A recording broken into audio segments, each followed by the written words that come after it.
back to Smok'n Jay's Garage. We've got our truck back from Lingering Supercars. We did a video already, just a cold start that I think you might have seen already, but we've got all of the numbers and we've got all the work that we did to it, what we got working and what we didn't get working.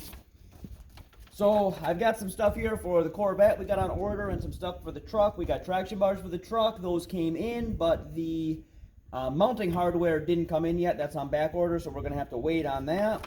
We put colder plugs in it because we were having some early detonation and I was pulling some timing, which may have been partly due to the heat too. We got a lot of heat in there. So we didn't get quite the numbers that I was hoping for, but we did all right, I think. I'll show you those first thing, because that's probably most thing that you're interested in. So we got our pre-run in red, and we've got our post-run in blue. You can see that we pulled our RPMs out a lot farther. We went from 5,900 all the way to 7,000, and we were at 435 horse. We upped it to 471 horse. We were able to get up to 500 horse on racing fuel, but I don't want to spend $19 a gallon on fuel for an extra 30 horsepower, so this is just tuned to run on 91. I do have access to 93 here where I live, but it is all with ethanol. The only thing I have ethanol free is 91, so that is what we run off of because Roush recommends not to use ethanol. We tried to get a ghost cam. We tuned in a ghost cam to this. Now obviously the Coyote engine in a truck is different than the Coyote engine in a Mustang.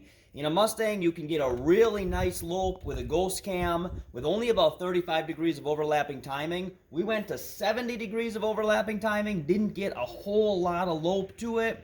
And we had a lot of trouble with cold start. It would start when it was cold, but it didn't want to stay running until it warmed up. So we went ahead and just tuned that out. That would have been pretty cool. We lowered our temperature, our engine temperature, from 210 to 200. We set the hot idle at 750 RPMs. We already talked about the ghost cam. And we recalibrated the transmission. Now it runs on 200 PSI instead of 150, which changed our shift points a little bit firmer shift points, and we moved them out a little bit as well. The catch can here, this is probably the single most expensive thing that we did other than the tune.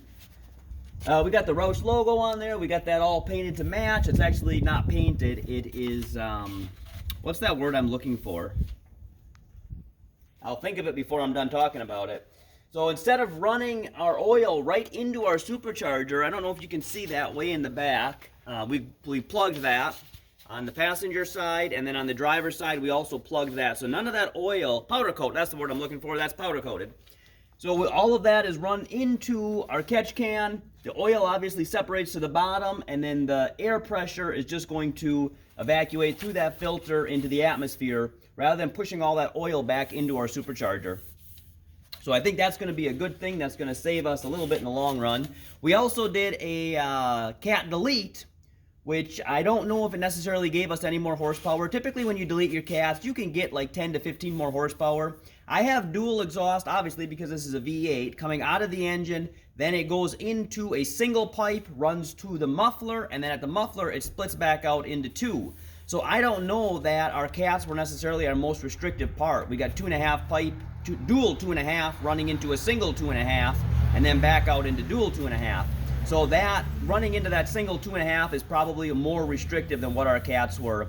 So I think that I know for sure that we are definitely going to run dual exhaust, true duals all the way back at some point. Probably next winter is when we're going to do the work to that. Maybe we'll get it done sooner, I'm not sure.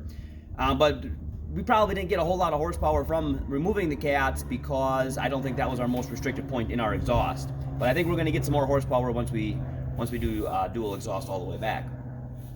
I don't know if I'm missing anything here. We showed you the dyno sheets. We did some minor things with the tune. Obviously, we made sure that our O2 sensors aren't going to come on. We don't get a check engine light or anything like that on.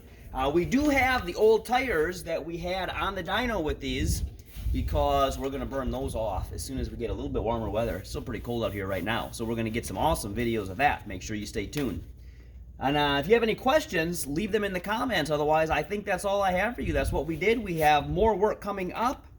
We're waiting on parts. We also have parts on order for the Corvette first thing in spring. So stay tuned for that. We got some exciting things going on with the Corvette as well. If you watch this channel for the first time and you haven't already and you want to, boom! Please subscribe.